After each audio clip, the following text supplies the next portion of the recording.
എന്റെ കൺസെപ്റ്റില് മറ്റുള്ളവന്റെ ജീവിതത്തിലോട്ട് ഒരുപാട് ഒളിഞ്ഞു നോക്കാതിരിക്കുക, അവനവന്റെ പാട് നോക്കി ജീവിക്കുക. ആർക്കെങ്കിലും എന്തെങ്കിലും ഹെൽപ്പ് വേണമെങ്കിൽ നമ്മളാൽ കഴിയുമെങ്കിൽ ചെയ്യുക. പിന്നെ ഭയങ്കരമായിട്ട് ഈ പറയുന്ന ഇപ്പൊ എല്ലാവർക്കും ചിരിക്കാനൊക്കെ ഇഷ്ടമാണ്, പക്ഷേ സാഹചര്യം നോക്കിയിട്ട് പെരുമാറണം എന്ന് എനിക്ക് അഭിപ്രായമുണ്ട്. കാരണം നമ്മൾ ചിലപ്പോൾ ഫിനാൻഷ്യലി ഒക്കെ ഏറ്റവും വലിയൊരു പെയിൻ ഫിനാൻഷ്യലി അല്ലെങ്കിൽ രോഗാവസ്ഥയൊക്കെയാണല്ലോ. അപ്പോൾ ആ ഒരു അവസ്ഥയിൽ ചീഞ്ഞ കോമഡായാലും ചിലപ്പോൾ അയാളെ ചിരിപ്പിക്കാൻ വേണ്ടിയിട്ടായിരിക്കും, പക്ഷേ അങ്ങനെയുള്ള കാര്യങ്ങളൊക്കെ ഒഴിവാക്കുക. മാക്സിമം മറ്റുള്ളവരുടെ ജീവിതത്തിൽ അവരുടെ സ്വാതന്ത്ര്യത്തിന് ഇടപെടാതിരിക്കുക. അവരുടെ ഇഷ്ടമാണ് അവരുടെ ജീവിതം. ചേച്ചി അങ്ങനെ ഏതോ ഒരു നല്ല മനുഷ്യനെ കുറ്റം പറഞ്ഞാണ് പറയുന്നത്. ആരാന്ന് മനസ്സിലായില്ലേ? നല്ല മനുഷ്യനാ, അതെ അതെ അതെ, അത് നല്ല മനുഷ്യനാ. ആ മനുഷ്യന്റെ കൂടെ ഒരാഴ്ച പോയി നിൽക്കുമ്പോ അറിയാം അതിന്റെ ബുദ്ധിമുട്ട്. എന്റെ അഭിപ്രായങ്ങളിലൊന്നും ഇനിയും എനിക്ക് അങ്ങനെ പറഞ്ഞ കാര്യങ്ങളിൽ ഞാൻ ഇപ്പോഴും ഉറച്ചു നിൽക്കുന്നുണ്ട്. പിന്നെ വിളിക്കുക, കോണ്ടാക്ട് ചെയ്യുന്നില്ല. ഓക്കെ, നെക്സ്റ്റ് ആണ് ചേച്ചിക്ക് തെറ്റി.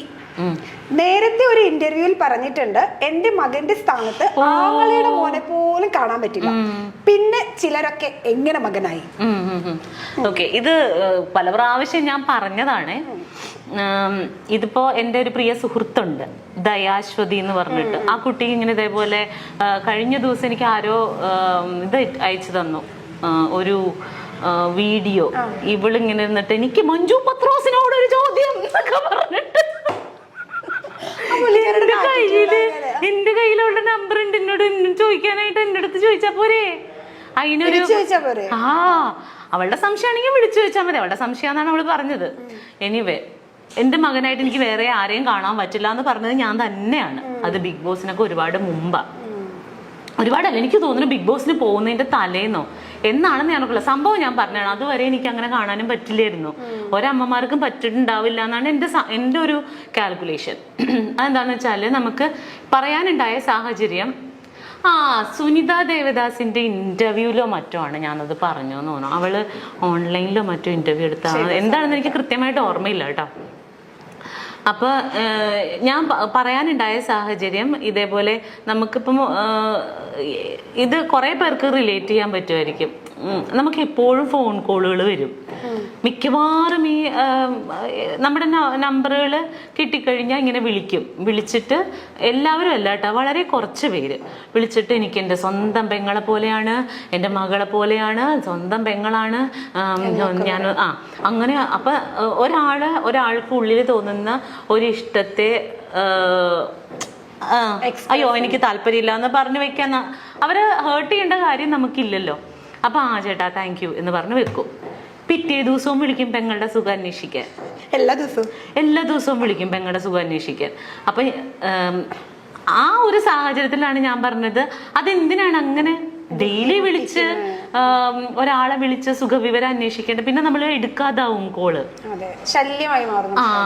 ചിലപ്പോൾ വീഡിയോ കോളൊക്കെ ചെയ്ത് കളയും. നമ്മൾ എങ്ങനെയാണ് നമ്മുടെ വീട്ടിൽ നിൽക്കണം, അല്ലെങ്കിൽ നമ്മുടെ റൂമിൽ എന്തായിരിക്കും നമ്മുടെ അവസ്ഥ എന്നൊന്നും നമുക്കറിയില്ലല്ലോ. ചിലപ്പോൾ കുളിക്കാൻ കയറുന്ന ടൈമായിരിക്കും വീഡിയോ കോളൊക്കെ ചെയ്യും. അപ്പൊ അതൊക്കെ നമുക്ക് ടെക്നിക്കലി ഇതൊക്കെ ബുദ്ധിമുട്ടല്ലേ. അപ്പൊ അപ്പോഴാണ് ഞാൻ പറഞ്ഞത്, ഇപ്പൊ എന്നെ സംബന്ധിച്ച് എനിക്ക് എൻ്റെ ആങ്ങളെ കാണുന്ന പോലെ എനിക്ക് വേറൊരു ആളെ എൻ്റെ സ്വന്തം ബ്രദറായിട്ട് കാണാൻ പറ്റുമോ? ഇല്ല, പറ്റില്ല. എനിക്ക് എൻ്റെ മകനെ പോലെ എനിക്ക് വേറൊരാളെ കാണാൻ പറ്റില്ല എന്ന് ആ സാഹചര്യത്തിലാണ് ഞാൻ പറഞ്ഞത്.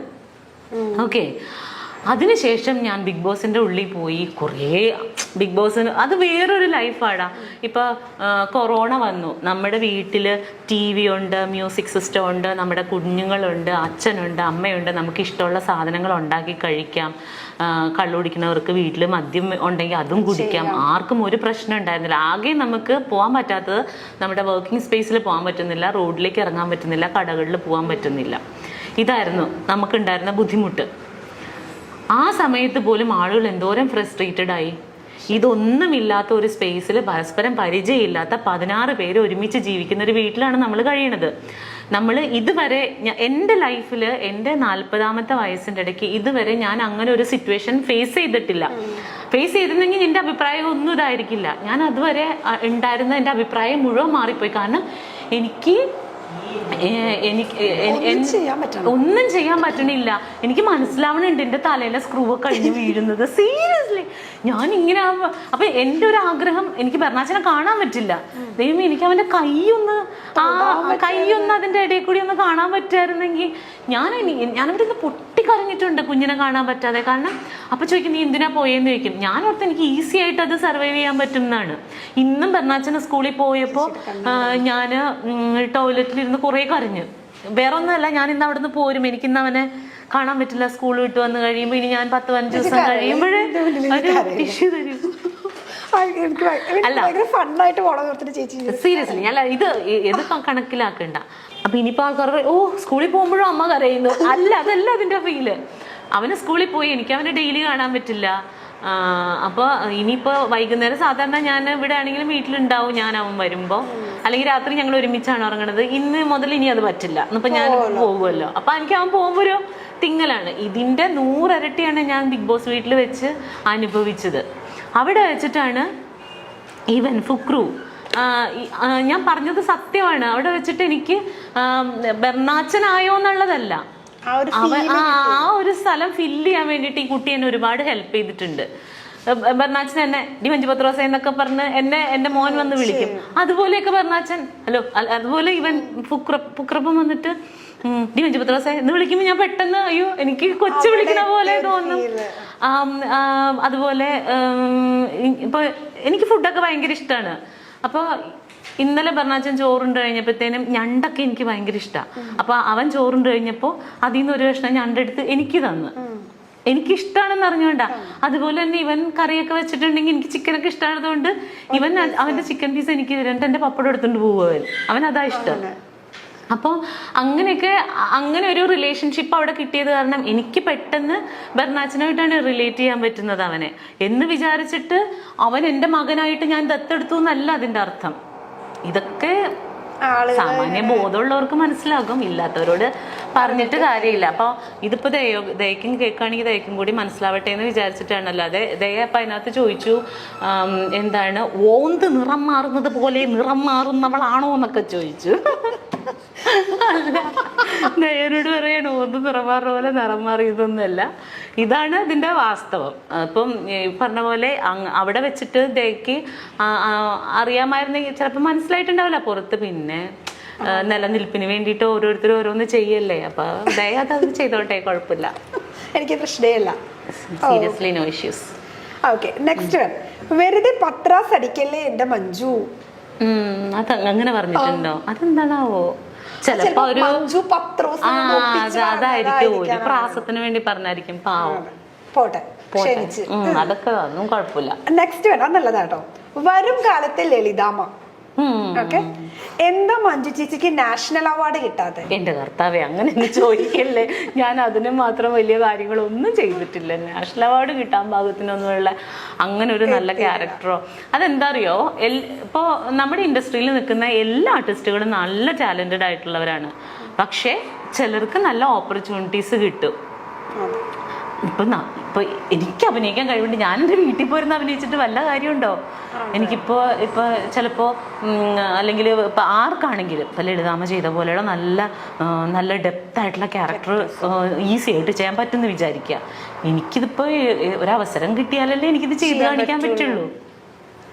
അപ്പൊ ചിലപ്പോ ഇത് എഴുതുന്ന ആളുകൾക്ക് നമ്മളിൽ അത്ര വിശ്വാസം ഉണ്ടാവില്ലായിരിക്കും, അതുകൊണ്ട് തരില്ല. അല്ലെങ്കിൽ അത്തരത്തിൽ കഥാപാത്രങ്ങൾ ജനിക്കുന്നുണ്ടാവില്ല. പിന്നെ ഒരെണ്ണം ജനിക്കുമ്പോൾ കുറച്ചും കൂടി ബെറ്റർ ആയിട്ടുള്ള ഒരാളിലേക്ക് പോവായിരിക്കും. അപ്പോൾ എപ്പോൾ ചെയ്യുന്നോ വിധി ഉണ്ടെങ്കിൽ കിട്ടും. അങ്ങനെ എന്നെ സംബന്ധിച്ച് എനിക്കെല്ലാം ബോണസാണ് കേട്ടോ. ഞാൻ പറഞ്ഞില്ലേ, ഇപ്പോൾ ചിലർ പറയും അവള് പഴയ കാലം മറന്നുപോയെന്ന്. ഞാൻ ഒരിക്കലും മറന്നിട്ടില്ല. അത് പറയാൻ പറ്റില്ല. അപ്പോൾ ഞാൻ എങ്ങനെയാണ് എന്തായിരുന്നു എന്നുള്ളത് മറ്റാരേക്കാളും വ്യക്തമായിട്ട് അറിയാവുന്ന ഒരാളാണ് ഞാൻ. ഒരിക്കലും ഞാനത് മറക്കില്ല. അപ്പൊ ഇല്ലില്ല, എനിക്ക് കരച്ചിൽ വരാറില്ല. ഞാൻ അങ്ങനെ ഇപ്പൊ കരയാറില്ല. അപ്പൊ ആ ഒരു സാഹചര്യത്തിൽ നിന്ന മഞ്ജു ഇന്ന് നല്ല ഭക്ഷണം കഴിക്കുന്നുണ്ട്, നല്ല വസ്ത്രം ധരിക്കുന്നുണ്ട്, വീട് വെക്കുന്നുണ്ട്, എൻ്റെ മകനെ പഠിപ്പിക്കുന്നുണ്ട്. ഇതൊന്നും ഭയങ്കര സംഭവമൊന്നുമല്ല. എനിക്ക് കിട്ടുന്ന ഗിഫ്റ്റാണ് ഇതൊക്കെ.